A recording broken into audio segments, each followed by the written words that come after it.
Today I want to talk to you about my replacement for Teams, Yammer, WebEx, PowerPoint, and just all meetings in general at UPMC. I call it One Collaboration.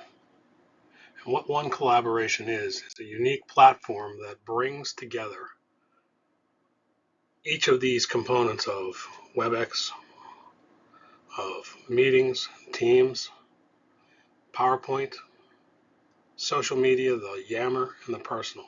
So you bring the business and the personal together into one platform by tabs that are searchable and are maintained by editors or people who keep the chat in the same areas. We don't want personal chat to overrun into business chat. We want them to remain separate.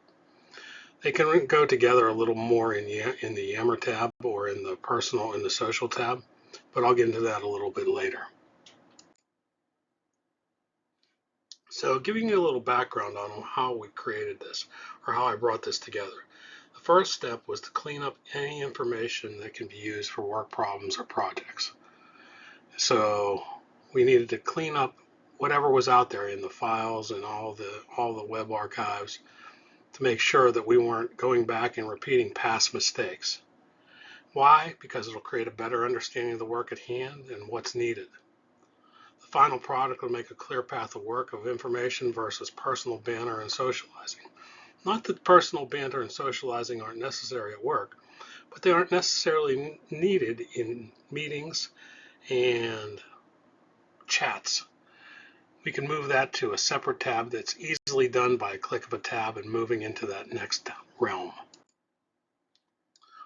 The goals of this are to have a personal channel.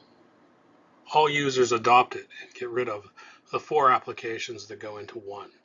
What we get from that is a lift of cost savings and scalability that is much better than having to open 4 different applications to do 4 different things when you can open one and just switch by tabs. It'll be easy to use because once you start doing it, it'll be very intuitive with it just by clicking the tab, playing it, just like any Teams meeting, PowerPoint presentation, WebEx meeting. It'll be able to view together, and the more you do it, the better you get at it.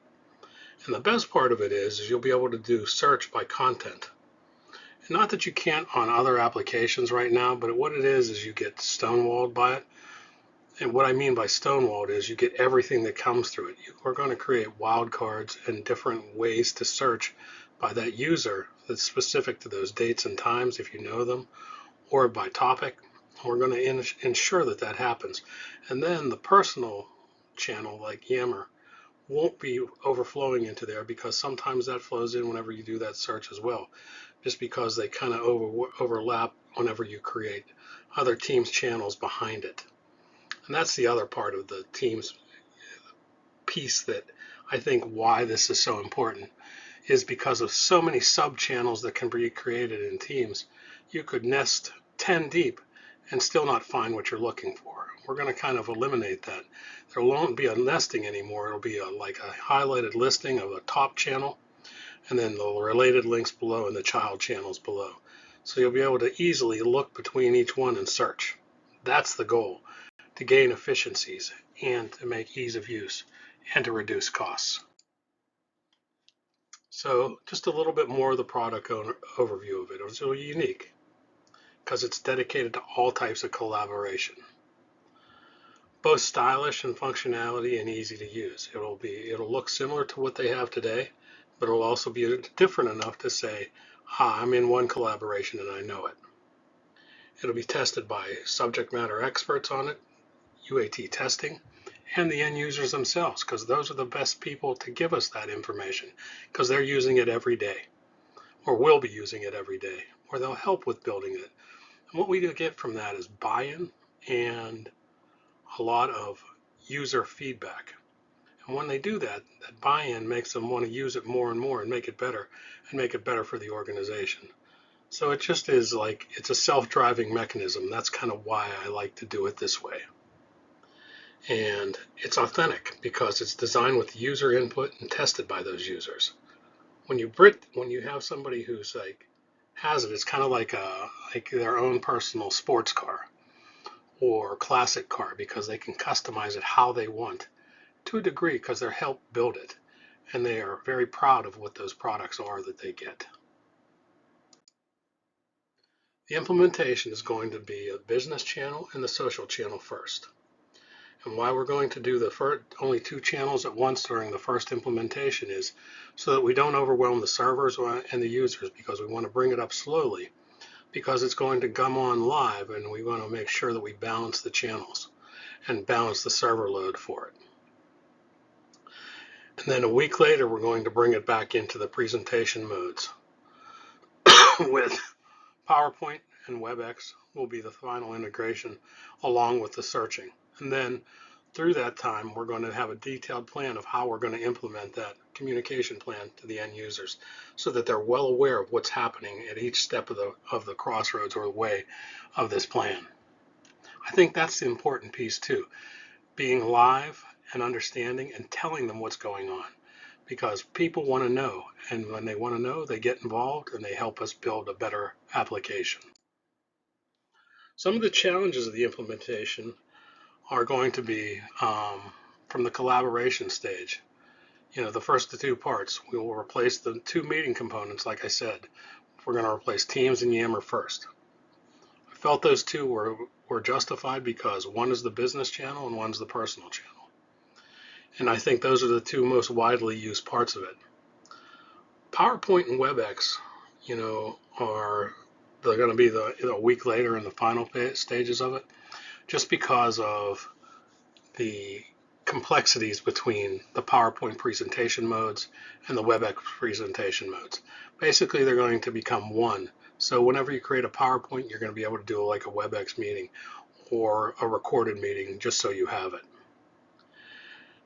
And that week later will give us time to look for any type of failures or redundancies that we need to make and changes. And then we can click in that third and final component with that, because that way we reduce the amount of input to help us speed up the output, if that makes sense. And we also meet the demand as we can bring up and spin up more servers to meet the extra stringency on the application, because it's going to be large, because it's going to be searchable and dynamic. And when you do that, you want to make sure you have enough going on. So I think just taking the steps cautiously, people will buy into that more. And I think the most important part of this is our communication plan and letting the people know what's going on. You know, we send emails, we follow those emails up with live meetings, and then one-on-one sessions of Q&A. Each of those things is done with real-time answers, quick answers. We don't want to let those answers stew around or wait for people to say, hey, what's going on with this? Because it shows that we have them involved and we respect their time and their questions. Even if the answer is, we're not doing that at this time. It's an answer, you know, and I kind of view the communication plans as cyclic, because each of these components of the email, the meetings, and then the one-on-one sessions has to follow and keep following, because it brings that buy-in, because people want to know and you're getting them involved with the answers to it. And it's also, you're using their peers who have done the testing on it and also have been subject matter experts on sections of when we build it.